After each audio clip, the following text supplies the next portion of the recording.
Let's start with senior Capitol Hill producer Chad Pergram live on Capitol Hill with all this late breaking news. All right, Chad, tell us about this news regarding the former special counsel. Well, a blockbuster of a night here on Capitol Hill on two fronts, starting with Robert Mueller. This subpoena was issued to Robert Mueller to appear in an open session, a joint session between the House Intelligence Committee and Judiciary Committee on July 17th. We are told that he will, in fact, come.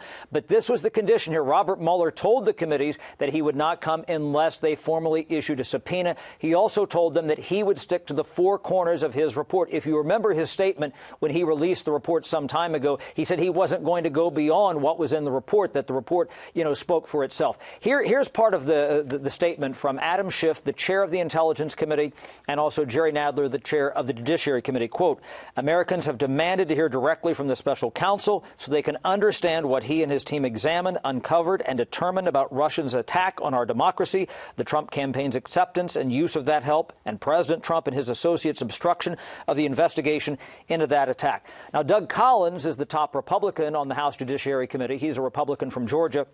He says that, quote, I hope the special counsel's testimony marks an end to the political gamesmanship that Democrats have pursued at the cost of the taxpayers. Shannon, this is going to be an amazing hearing, and here's why. We think about other major hearings on Capitol Hill, and the magnitude of this is just off the chart. When James Comey came and testified, Jeff Sessions in the Senate when he was the Attorney General. We think about Michael Cohen appearing earlier this year before a committee here on Capitol Hill. Those hearings will be dwarfed by this one. This might be the biggest hearing we've had on Capitol Hill.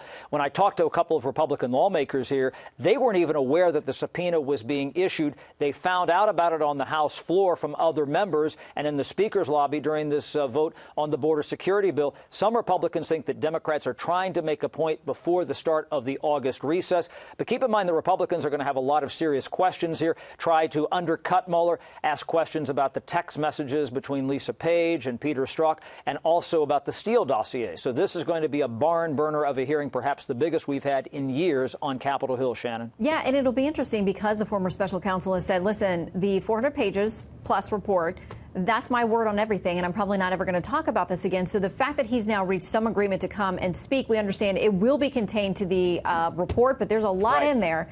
So that's going to be very interesting. Okay. And there's precedence for this, too, because Ken Starr, he did come and testify on the Starr report with Bill Clinton back in the late 1990s. Yeah, and the statutes have changed since then, but it looks like the result's going to be the same, at least being able to hear from the special counsel. Okay, so you're busy over there tonight because there's other breaking news on the Hill about the funding fight for border wall funding, not for the wall, but now for humanitarian efforts and the crisis there at the border, that it seems like across party lines they agree at least on that much. Right. This was a supplemental spending bill, $4.5 billion here, and it was a vote 230 to 195, bipartisan vote. There were three Republicans who voted with the Democrats. We had Will Hurd of Texas, Brian Fitzpatrick of Pennsylvania, and Chris Smith of New Jersey. They're all moderates and come from swing districts. There were four Democratic defections: Alexandria Ocasio-Cortez, Ilhan Omar of Minnesota, Ayanna Pressley of Massachusetts, and Rashida Tlaib of Michigan. Their reservations about this bill, they said, why would we continue to direct funding toward ICE and CBP when we think that they are abusing that and abusing children and not keeping them in sanitary conditions?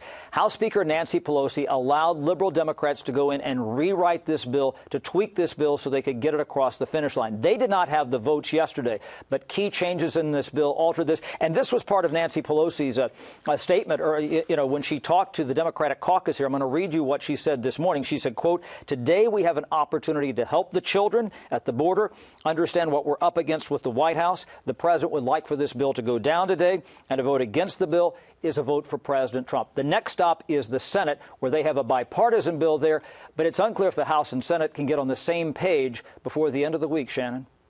All right, Chad Pergram live on the Hill. Thank you very much. Thank you. Burning the midnight oil.